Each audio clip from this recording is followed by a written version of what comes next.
అందరికీ నమస్కారం. ఈరోజు మన వీడియోలో ఆవకాయ ఎలా పెట్టాలో నేర్చుకుందాం. ముందుగా మనము మామిడికాయలన్నిటినీ నీటితో శుభ్రపరచుకొని వాటికి తడి లేకుండా ఒక పొడి క్లాత్తో తుడుచుకోవాలి. మనం ఆవకాయ మొత్తంలో ఎక్కడే కానీ తడి తగలకుండా చూసుకోవాలి. ఒకవేళ మనము ఆవకాయలో తడి తగిలినట్టయితే మన ఆవకాయ త్వరగా పాడైపోతుంది, త్వరగా బూజు పట్టిపోతుంది. అందుకే మనం తడి లేకుండా వీటన్నిటిని తుడుచుకున్న తర్వాత మనం కొద్దిసేపు ఫ్యాన్ కింద ఆరబెట్టుకోవాలి. దాని తర్వాత మనం మనకు కావాల్సిన సైజులో ముక్కల్ని కొట్టుకోవాలి. మరీ పెద్దగా కాకుండా చిన్నగా కాకుండా మీడియం సైజులో కొట్టుకుంటే బాగుంటుంది. దాని తర్వాత మనము వీటన్నిటిని ఒక మెజరింగ్ బౌల్తో నీట్గా శుభ్రపరచుకొని కొలుచుకోవాలి. మనం ప్రతి ముక్కని తడి లేకుండా తుడుచుకోవాలి.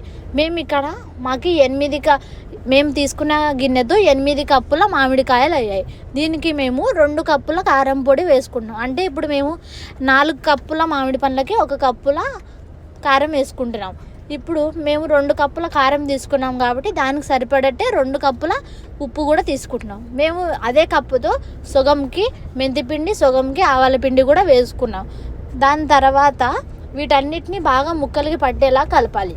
ఇవన్నీ కలిపిన తర్వాత మళ్ళీ మనము వేడి చేసుకొని చల్లారబెట్టుకున్న నూనెని, మేమైతే ఇక్కడ వేరుశనగ నూనె వాడామండి, మీకు నచ్చిన నూనె మీరు వాడుకోవచ్చు. వాటన్నిటిని ముక్కలకి పట్టేలా కలుపుకొని లాస్ట్లో కొద్దిగా తెల్లవాయలు వేసుకొని మనం వీటిని జాడీలోకి ఎత్తి పెట్టుకోవాలి. మాకు ఇక్కడ డైలీ లేబర్ వస్తారు కాబట్టి మేము ఈసారి 6 కేజీల మామిడి పచ్చడి పెట్టుకున్నామండి. మీకు ఎంత క్వాంటిటీలో కావాలంటే అంత క్వాంటిటీలో పెట్టుకోవచ్చు.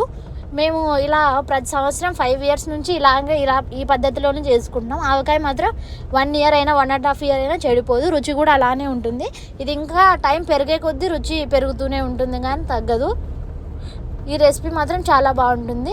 Thank you for watching our channel. Watching this video, please like, share and subscribe to CNP Shiva YouTube channel.